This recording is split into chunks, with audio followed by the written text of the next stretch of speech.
This video is about CELPIP Speaking Task 4.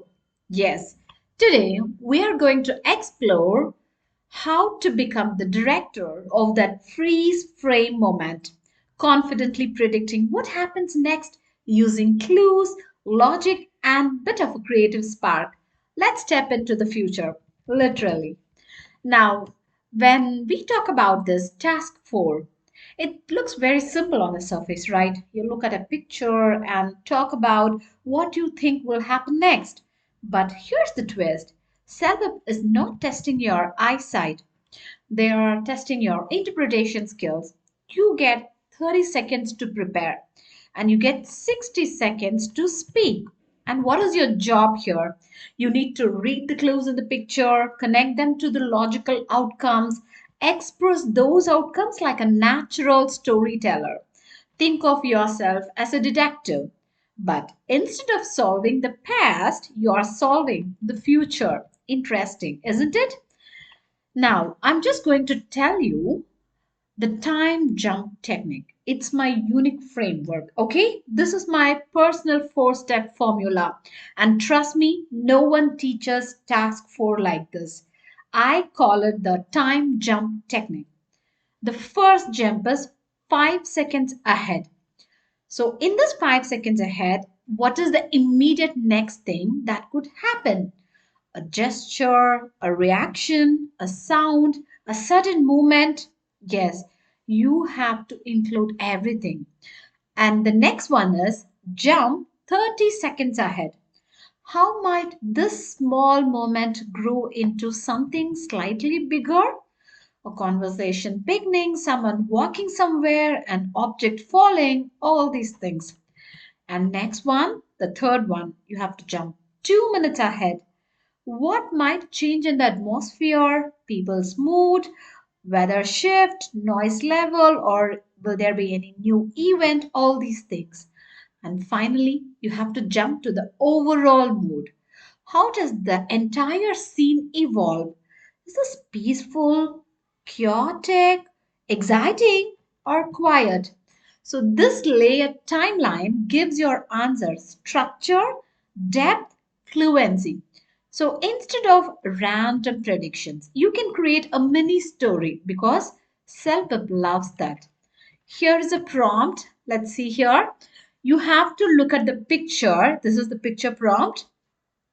The picture is right in front of you. If you want, you can just pause the video, observe it carefully, and tell me if time suddenly moved forward in this frozen moment, what would unfold next? You have to use the clues you see to make it natural, believable predictions. So it should be in a very natural and a flowing tone. Okay? Are you ready? Let me move on and give my response. Okay? Starting just a few seconds from now, I think the man who was bending over to pick up the grocery bag will realize it's torn at the bottom. A couple of apples look like they are about to roll onto the sidewalk. So he'll probably grab them quickly before they scatter any farther. Within the next half minute, the woman standing beside him might offer to help. She seems to be holding an extra tote bag, and I imagine she'll hand it to him with a friendly smile so he can put everything inside and avoid dropping more items. Looking about a minute ahead, the little boy holding the balloon might get distracted by the rolling apples and step forward curiously. There is a small chance he might tug too hard on the balloon string and let it slip out of his hand. If that happens, he will probably look up in surprise as the balloon floats upward and the woman may comfort him.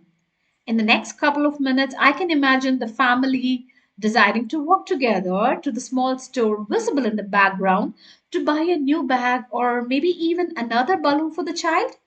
Overall, I think this situation will turn into a light-hearted moment where the small inconvenience becomes an opportunity to the family to connect and to help each other out. Now, let me give a detailed breakdown of my analysis here. I have used the 5-second prediction. If you see here, I have given the grocery bag will get torn and the apples are about to roll.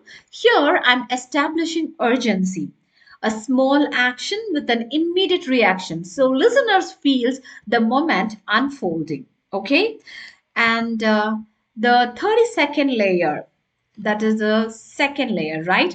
It adds social connection. So if you see here, I have given the women might offer help, hand him a tote bag, because self loves answers that acknowledge interaction, empathy, human behavior, realistic reactions. Okay, and the 2-minute layer, if you see that one, introduces light tension. The boy might lose his balloon. Notice it's not too extreme, not so dramatic, just enough to show imagination plus realism. Okay? Finally, the scene mood prediction that shows high level thinking here. It becomes a light-hearted moment, helps them connect. Okay, so this tells the examiner that I understand not just actions but emotions and outcomes. And I have also used strong logical chains. So each part, if you have seen it, flows like action, reaction, result, and emotion. So this is advanced speaking skill. Got it? Now I'm just going to give you some of the tips in order to get high score. The first one is you have to look for action clues. Before predicting anything, quickly scan the picture for actions that are already happening or about to happen. These are things like someone reaching for something, a toy rolling, a cup tipping, a person turning their head, because self-help wants logical predictions, not random guesses. Action clues help you say what is likely to happen next. Say, for example, if the ball is already rolling, it's reasonable to predict someone will chase after it. Got it? The second one is use future language consistently. This task force is all about the future, not the present. So avoid narrating what is happening now. That was task 3, okay? You have to use future focused words like might, could, will, probably, looks like they are going to, because examiners check if you understand the task requirement or not. Future grammar shows that you have a control of tense and prediction vocabulary. Okay? Think in small sequences. Yes, don't jump to a big ending. Think of the next few seconds, then the next few seconds. So you can just, go little by little. So this creates a natural storyline. Got it? And add emotions and reactions, which is pretty much important. Predictions are stronger when you describe how people might feel or react. Self-help loves this because it sounds natural and human. Got it? You can say like, he might look embarrassed. The kids will probably laugh. She could feel relieved if someone helps her. You sound more fluent, right? And expressive and socially aware. And use the whole picture, not just one person. Exactly. Because you need to look at the background, the side details, signs, objects, animals, weather, everything. Small details help you create rich predictions. And be realistic, not dramatic, of course.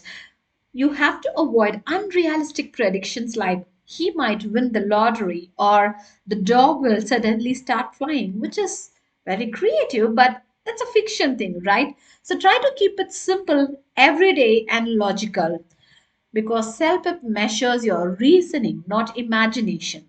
Okay? And use conditional statements if then. This is one of the most natural ways to make predictions. If the cup falls, it will spill. If the kids keep running, they might bump into someone, because conditional sentences show advanced grammar and clear logic. Then try to fill your 60 seconds smoothly. Okay. So this one is basically that you should not get panicked. You don't need a complicated story, just a steady flow. That's enough. And finally, very important thing, stay calm. Predicting is easier than describing. If you look for task 3, that will ask you to describe, but task 4 just ask you to guess what might happen. There is no wrong answer as long as it is logical. So you have to relax, breathe, and talk like you're telling a small story to a friend. Got it?